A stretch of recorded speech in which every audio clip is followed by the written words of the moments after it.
Welcome everybody to October monthly MSA session. We could probably just kick it off now. Everyone should be, yeah, it's been 5 minutes. Kick it off from here. Today we have a panel with two special guests, and it'll be a bit of a day in the life session. I know last week we had one where it was a bit more about industry trends, and we had a account exec and an ATS and account tech strategist as well. So today will be a bit different, and we'll get into the guests later on. But let's go through the first few notifications and announcements before we get into that. So before we begin, we just like to do acknowledgement of country.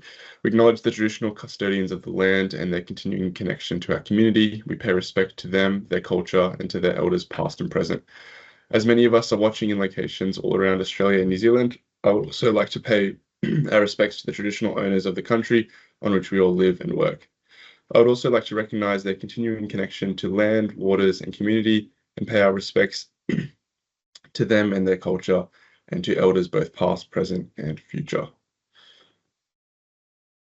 And today's host is me again. So good to be back on. And for agenda, I'm just gonna go through the reminders. There'll be that's from last week's panel session, and then we'll do Q&A. Just a reminder on the Microsoft Learn Student Ambassadors. If you guys haven't checked it out already, feel free to click on that link to learn more about it and also register for it. Obviously, there is the Student Hub on MS Learn, a bunch of really useful resources on there. I know I use MS Learn all the time. I'm just training for my role here at Microsoft, and I know a lot of pretty much everyone working here goes through and uses it. So there's a bunch of really good resources on there, and I would recommend to even just try 1 or 2 modules. You don't have to complete the whole thing, but just give it a crack, give it a start, and see which pathway you like. And yes, more. There's some more resources in here. I know the GitHub Student Developer Pack is pretty popular, and also the Azure for Students. And once again, just feel free to try one or two pieces of that and go from there. This is Michelle's YouTube channel, and where all the recordings from these MSA sessions. These are the non-technical sessions, and there's also the technical workshops as well.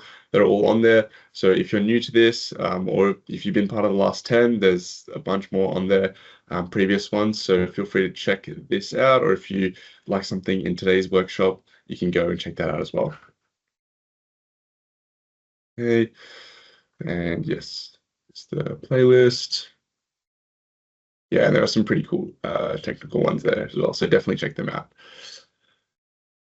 Okay, and the Microsoft Source newsletter, you can see on that QR code or just put in the link at the bottom as well. Get up to date on the articles, documentation, and events.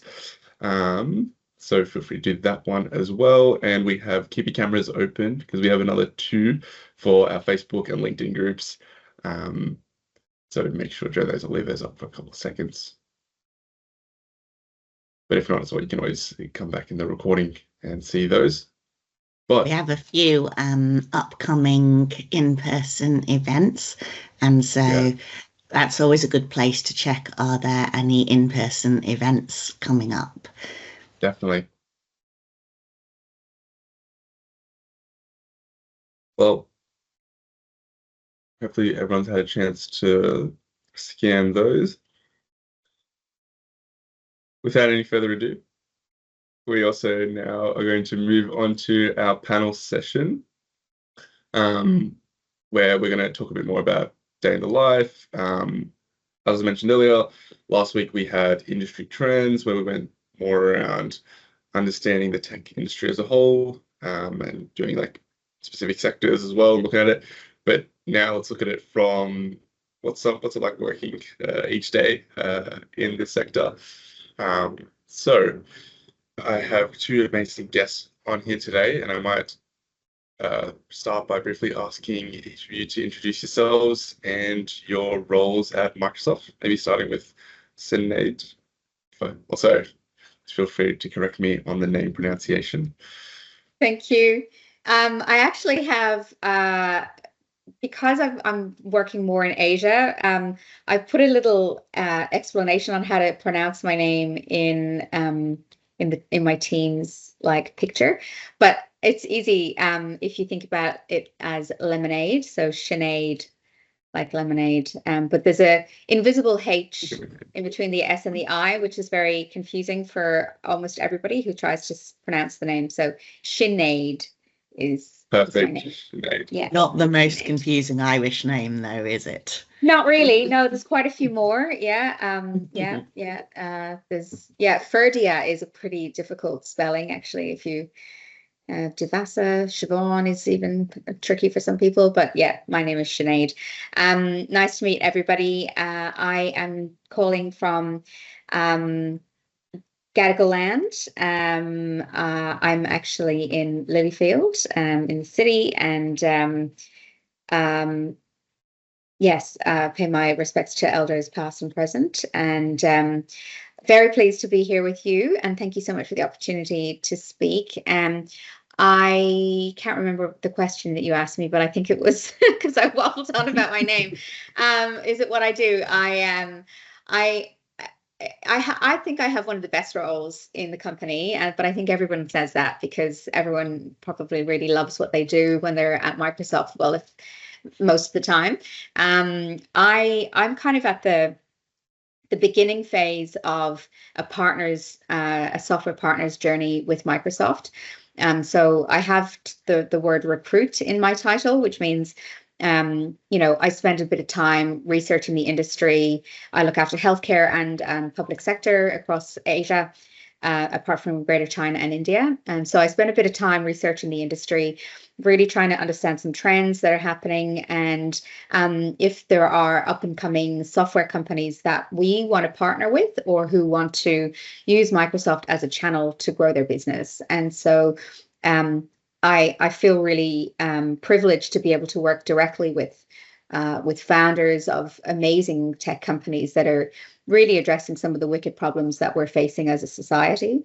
And yeah, so I get to do that, and also use Microsoft as a incredible platform for good. Thank you. Amazing. Thank you. And on to, once again, sorry for the name pronunciation. That's all Maybe right. you can help me. I'll go. Another tricky name. So I'm Jimena Uria. My name is Spanish name, so it's a H sound as opposed to J. But don't worry, yeah, I'm now used to hearing it in different pronunciations. Very, very glad to be here, and thanks for the invitation. I would say that I do have the best role in the subsidiary.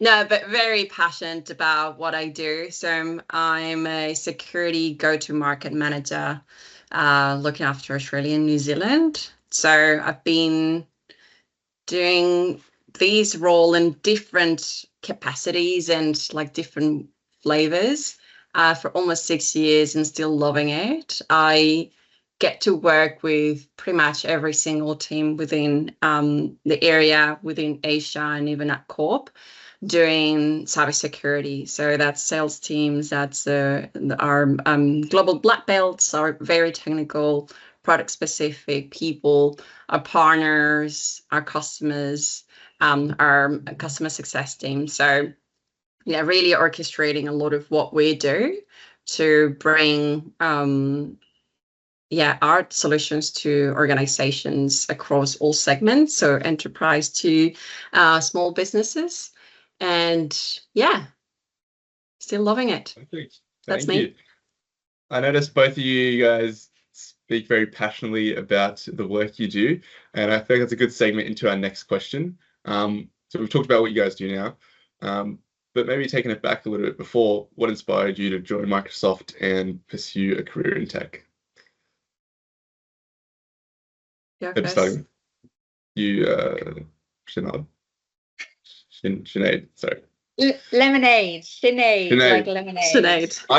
Here's the thing, like I get it because my name is like kind of hard to pronounce as well, and so I feel bad because like It's so good. I So know how it is. how do I pronounce your name? I went past that. I mean, it's Mustaqueem, but I just ask people to call me Muzzy for short. Muzzy. Just Okay. Muzzy for short. Mustaqueem. Let's see. Okay. Yeah, Mosey's cool. That's great. Yes, what inspired me to join Microsoft? Well, look, I've had a career in tech prior to joining Microsoft. I've been here for almost 3 years. It'll be 3 in December. And prior to that, I had a role at Apple for about a decade, where again I was in tech. And I was just reflecting on this question.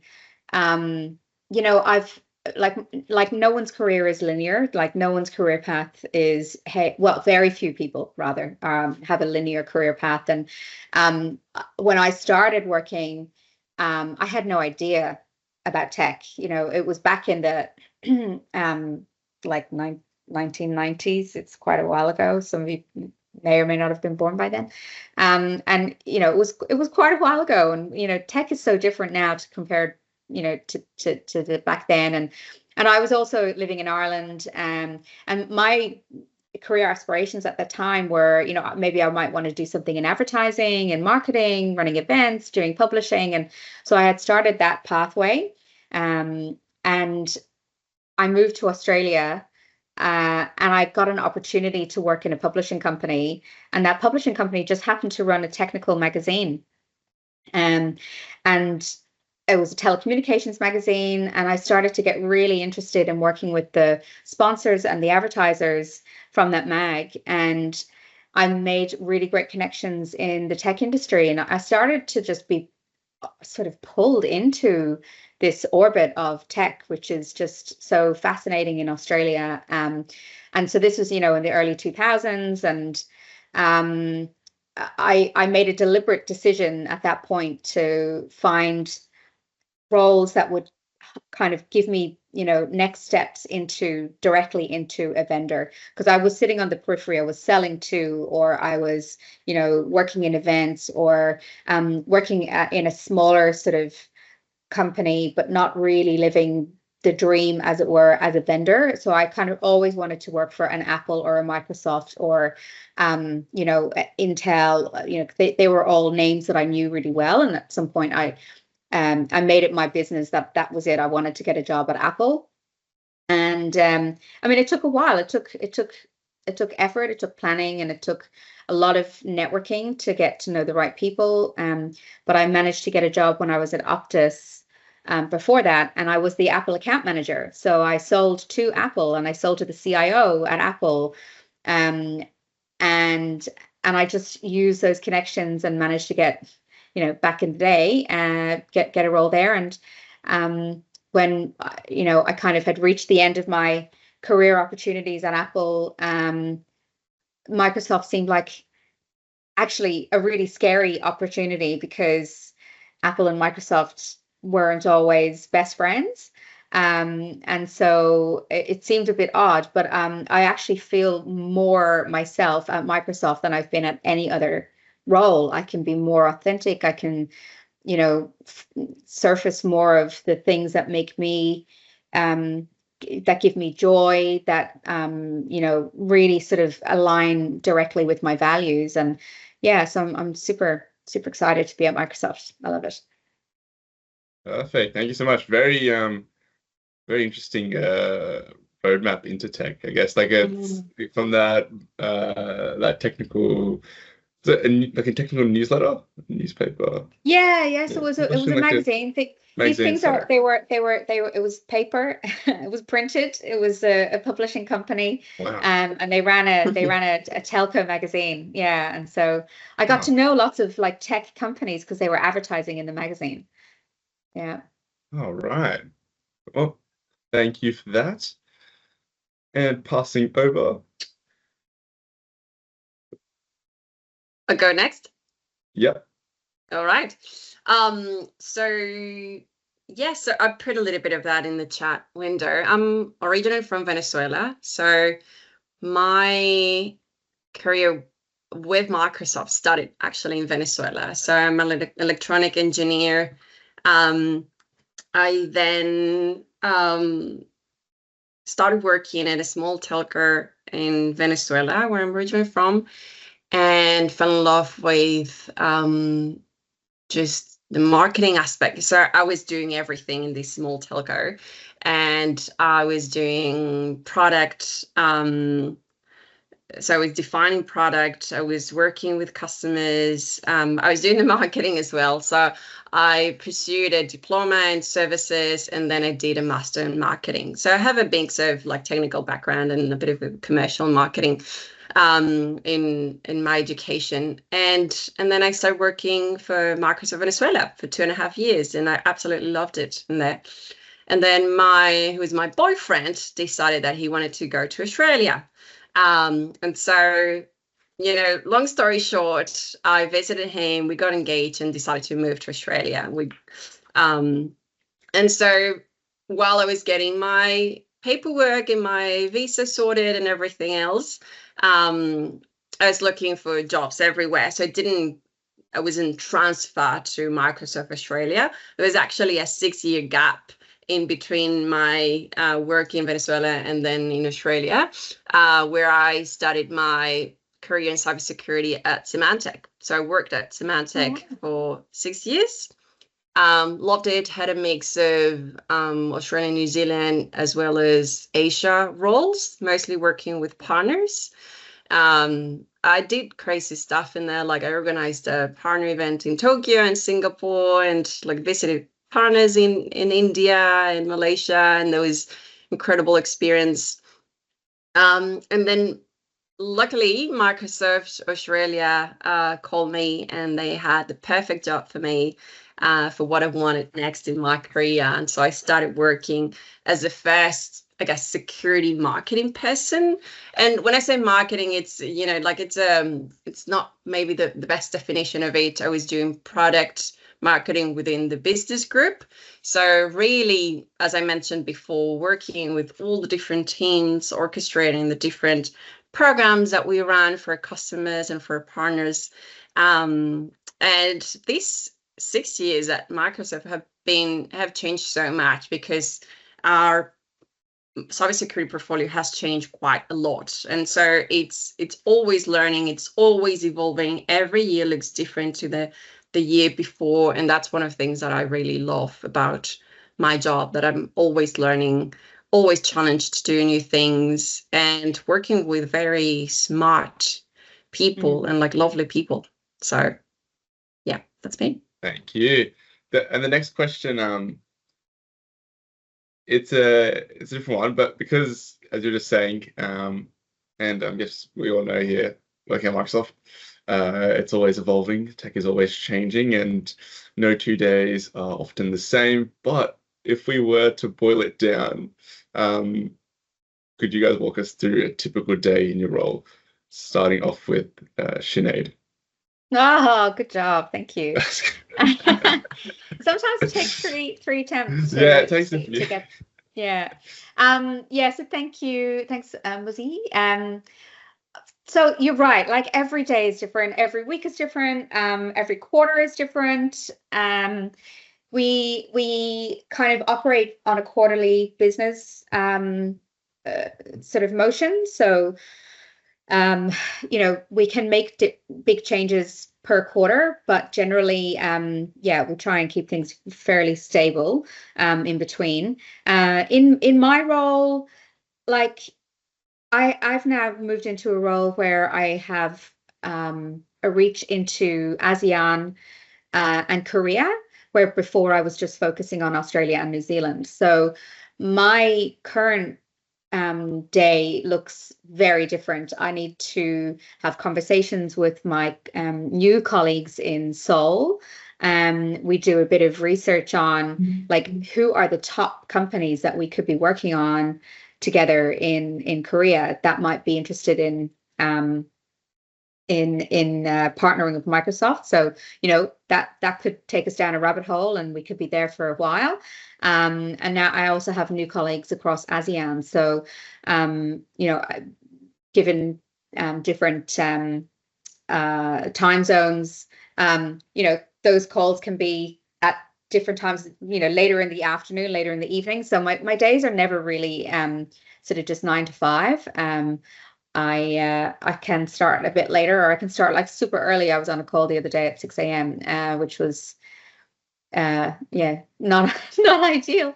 But you know, they're kind of like the at the desk days, but then the other days where I'm actually out in the wild, I love them. They're my favorite because I'm actually sitting and meeting and hearing conversations directly from, you know, customers who are also partnering with us. And I'm seeing the, you know, either the challenges and hearing, you know, the bits and pieces they might be struggling with and trying to help them solve that problem. Or I'm hearing from them, you know what, because the work that we've done with Microsoft, we've achieved X, Y, and Z. And those moments are incredibly fulfilling and very, very rewarding. And then, you know, another element of my day will be providing feedback to the business and you know, kind of you probably all heard of like the term sort of managing up. We have to be able to manage our business and report on, you know, trends that we're seeing and things that we're seeing that might have an impact on the overall business, you know, either immediately or in the long term. So, you know, it's a really broad and varied role. And then, of course, learning everything new. Every day there is something happening that's changing. There's a new learning session. I've just got an invite to another learning session on cybersecurity. You know, there's always going to be some sort of learning that we have to do. And you know, it's not a chore. It's a gift really that we're able to stay so much on top of you know, the current trends. So that should give you an idea of how crazy it can be. Yeah. Yeah, and I think it's a good point you mentioned that there is a lot of learning to do. I feel like that's something I've noticed since starting, that there's always something new to learn in our space.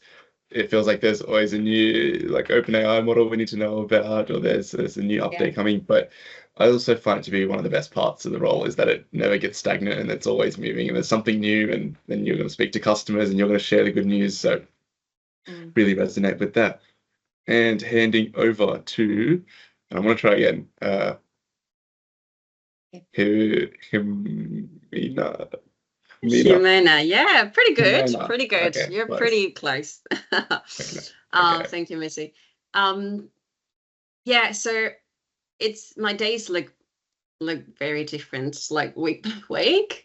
But for instance, I'm recently I've done some things that are quite unique, not necessarily something that I do as business as usual, but last week I was hosting some of our customers in our headquarters in Redmond, which was a fantastic experience for me. So these were leaders within cybersecurity in their organizations, and we basically took them through a 3-day tour to hear, you know, have sessions with some of our experts and executive in Seattle in the US. And then because we were in Canvas, I organized a few tours for them. So they visited the digital crime unit that we have in there. So it's a facility where we have lots of people that are really working on all the, you know, analyzing and, you know, looking at the threat actors across the globe. And you have really experts in there looking at that day in, day out. And there's even like a escape room like experience in there, especially for CISO. So it's a mix of really serious conversations and insights, but also a bit of a like an interactive session as well for some of our customers. And then some other things like the Industry Experience Center. But basically the idea was for them to hear firsthand from people from engineering, from our product group, from our executives on topics like how Microsoft defend Microsoft. So there's a lot of that conversation, how we do it for ourselves. So that was excellent. Not necessarily something I do every week. Thank God, because it's a long trip. But yeah, I spent a lot of time with our internal stakeholders. So working very closely with the sales teams, supporting them in their opportunities. So there's a lot of, you know, simplification and clarification of some of the things that from some of the programs that we have that come from corporation, to make sure that they are armed with everything they need to make it easy for customers to, adopt and deploy our technology.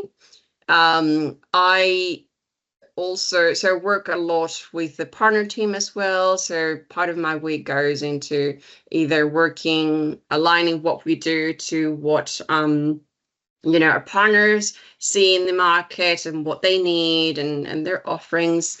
And then, there's a bit of, as well, like reporting and business performance management.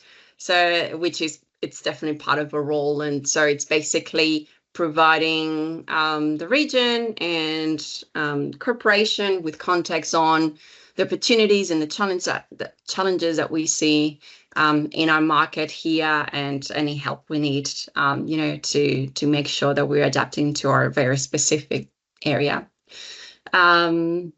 It changes quite a lot week on week. As much as possible, I try to be exposed and talking directly to customers, because then that gives a lot of validation to the things that we are doing or I am doing in my role, as well as partners. But then I also spend a lot of time with our own, team within Microsoft.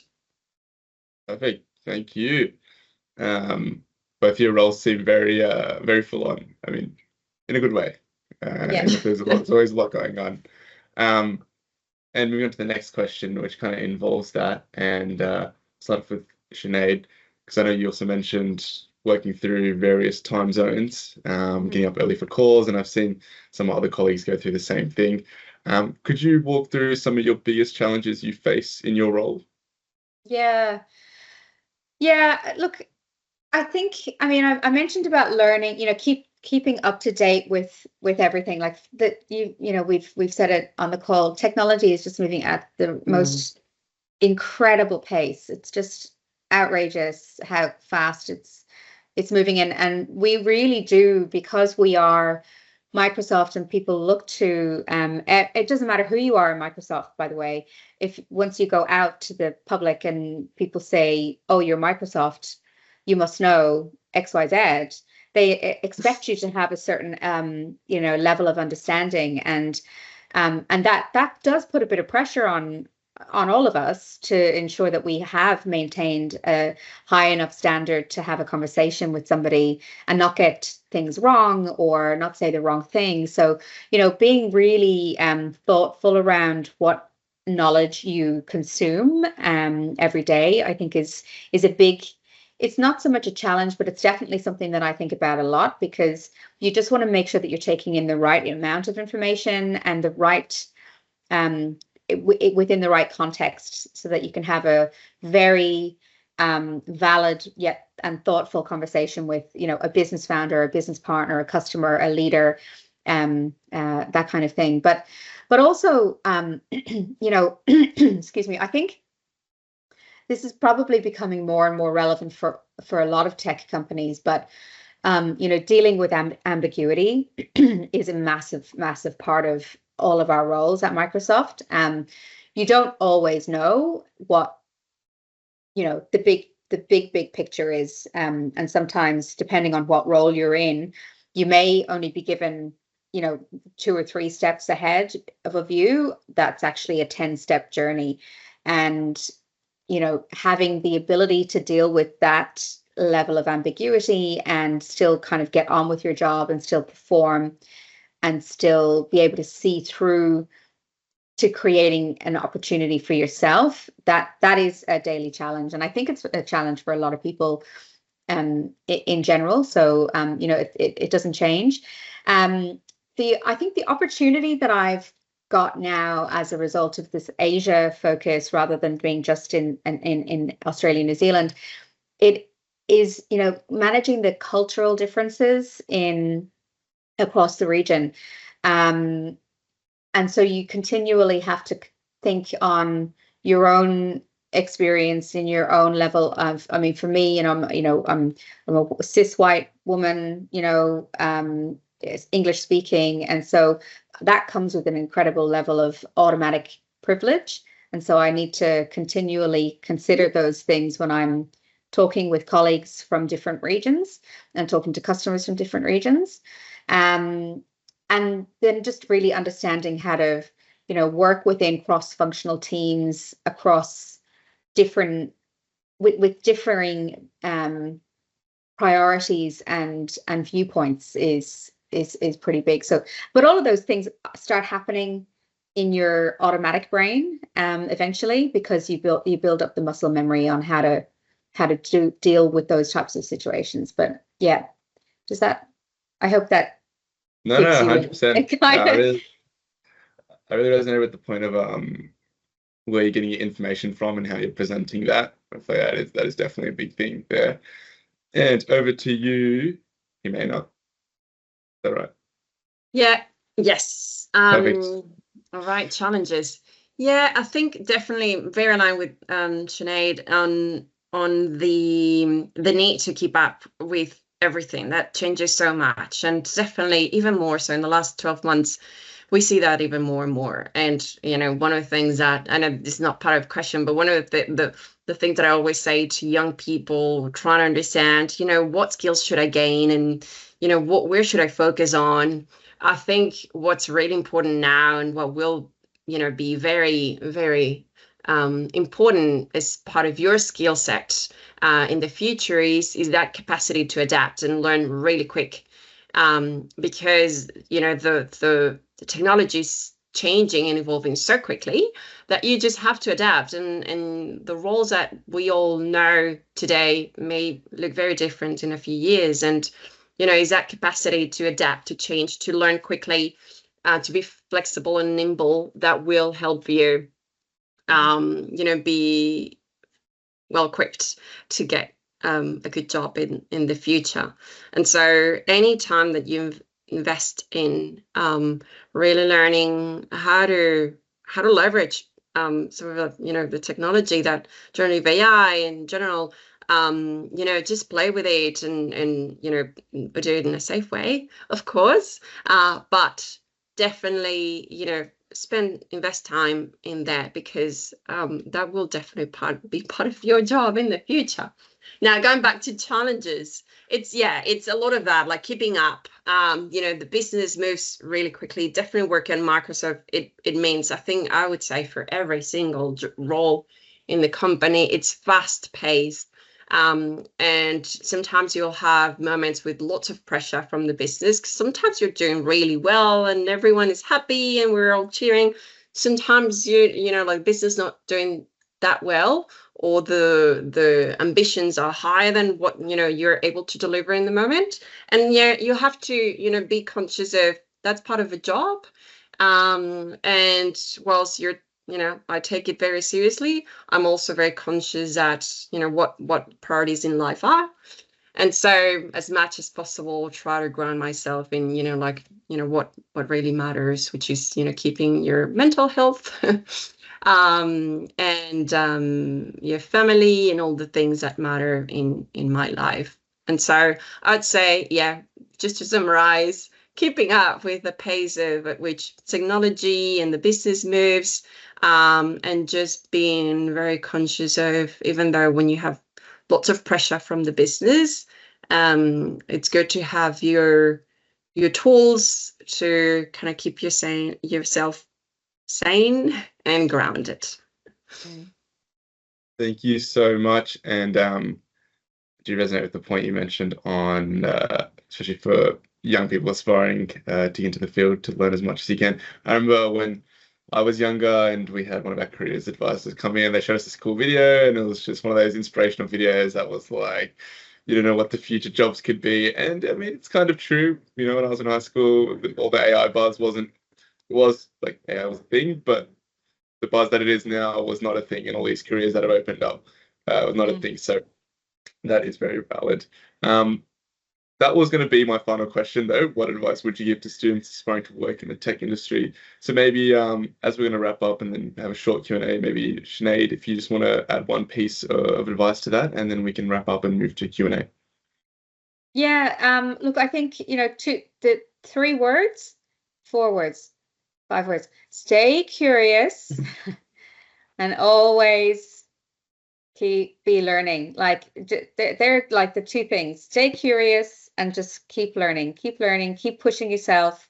I'm in the middle of my life, and I didn't think that when I was in my 20s, I had no idea. I had no idea what I was going to be doing in my 40s. And I now think, my gosh, I wonder what I'll be doing in my 60s. And I have learned so much, and my own development has improved so significantly in the last few years because I have applied this, learn a lot kind of mentality. And so that would be my number one thing to anyone in any industry. Just learn as much as you can about it.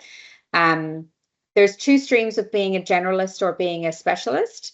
I'm kind of a general specialist. Like I specialize in healthcare, but like I know a lot about like lots of different things that would impact healthcare. And so I think having something that's going to keep your mind curious and, find an area, a niche that you really like. You don't have to go so deep into it, but I think, being curious around that and what's the impact that that's going to have on society is a real driver for me. So if that is a driver for you, then definitely lean into that. Jimena? Perfect. Thank you so much. And I think we go to Q&A. Yeah. We have a couple minutes for Q&A. I took all your time. No, because I mentioned my advice is part of the other question, so I think that I baked it. Oh, right, okay. into that other question. But does anybody have any Q&A questions or anything in the chat? Let me do a quick scan.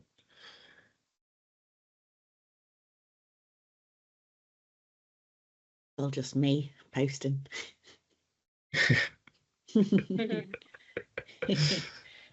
Welcome to my channel. I saw one last night, actually, a good question. And it was, someone was really worried about if they chose a particular, like they decided they were going to be a data analyst or they're going to be a developer. Were they going to be locked into that career for the rest of their lives? What if they chose wrong? No.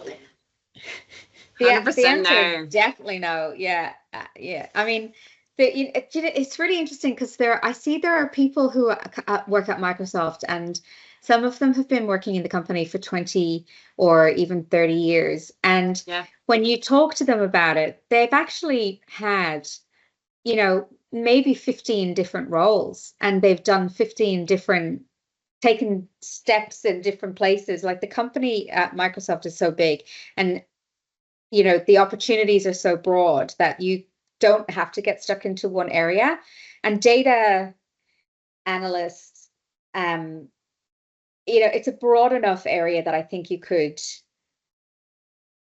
use it to your advantage to step into other areas, right? You want to get transferable skills. That's the key. I agree.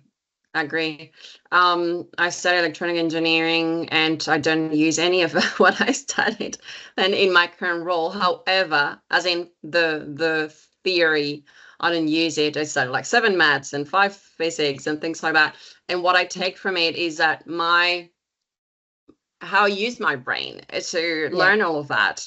The people I met, the projects that I was involved in, all of that shaped, the professional that I then became, or like helped build that foundation. By no means it defined what I was going to do next. And to be honest, when I chose what I was going to study, it was like 16 years old, and it's really hard to know exactly what what you want when you're that young. But as I totally agree with Sinead, staying curious, really being open to adapt. And if you realize that in doing your first job you really enjoy doing something, you're really good at it, and you can take, now there's lots of like small certifications and courses that you can take maybe to fill any specific gaps that you may have in knowledge or skills, and then just go for it. You learn a lot doing things as opposed to just studying them. So yeah, definitely not a limitation. And I just add in, maybe take a risk. Like, don't be afraid to take a risk. You know, pushing yourself outside. It leans into the learning everything and adapting. But like putting yourself into something as a stretch is actually a really good opportunity. Yeah. There's a question on what course would you recommend? It really depends on what you're interested in. I think when I started 5 years of electronic engineering, and then 2 years of like a year of diploma and 2 years of masters. I'm not saying that was not good decision or that didn't help me, but I think more and more you're able to be really well equipped to do some specific things in today's like jobs and roles by taking some certifications or like learning courses that are much shorter. So it really depends on what you want to study. If it's within cybersecurity, again, like you can go, there's lots of great courses at TAFE. You can learn a lot through our Learn site on more specific topics and technologies that you're interested in. It really depends on what you want to do. And just adding to that, not informal education, but through like certs and stuff as well. On MS Learn, we have a bunch of different career paths, which will then show you the courses available. So if you have a ballpark or just want to like explore what's available, then you can do that, and then it will show the courses that would match that area as well. So feel free to check that on MS Learn. And just looking at Ahmed's question or comment in the chat, like I'm not tech, and I'm not I'm not a tech person. So it's really important to also, I guess, see that there. And this is a thing that I get quite passionate about in that, like I have never studied tech. I've not got an engineering degree. I can barely add beyond basic math. I don't have that brain. But tech doesn't need just tech. Tech needs creative skills, the ability to kind of speak and present and have vision and think about like lots of different sort of values that you can bring into any tech company. And so don't be scared that like, oh, I don't have any tech skills, so I can't work for a tech company. That's a huge myth that we need to bust. Lots of non-tech roles at Microsoft. Yeah. And selling is not technical unless you're a technical salesperson. But like, selling there's marketing, there's finance, there's strategy, there's so many things that are, and obviously HR and that kind of stuff as well. But legal. Yeah. Operations. Yeah. Yeah. I think it's just so broad. You can pretty much do anything. Even if you're into writing as well, you can work on the communication side, and that's right. Yeah. Actually, anything in any of the divisions around it. Yeah. What else?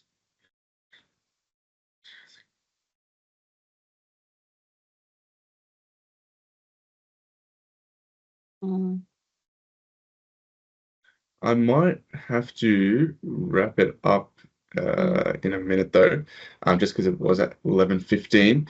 But I'll try to get back to some of these questions in the chat as well.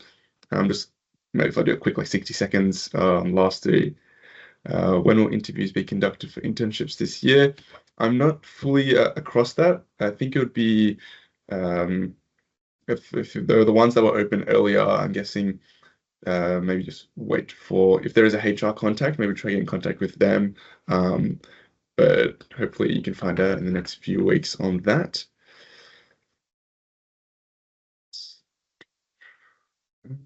What's the link you said about the learning platform? I'll put the link in for MS Learn if that's the one that I mentioned just a little bit earlier about the career paths. I'll chuck that in. But yeah, I'll put the rest of the stuff in the chat now, but I will wrap up the session because I know some people might want to go to the technical session, which started a couple minutes ago. But thank you so much to our two incredible guests for coming on today. Really appreciate it. A lot of valuable insights. Yeah, thank you very much. Thank you. Thanks for having us. No worries. Yeah, thank Perfect. you. Really enjoyed Well, it. enjoy the rest of your Friday and have a good long weekend. Yeah, long weekend for Thank you. Sydney. You too. Perfect. Thank you so See much for your ya. time. Bye. Bye. Bye-bye.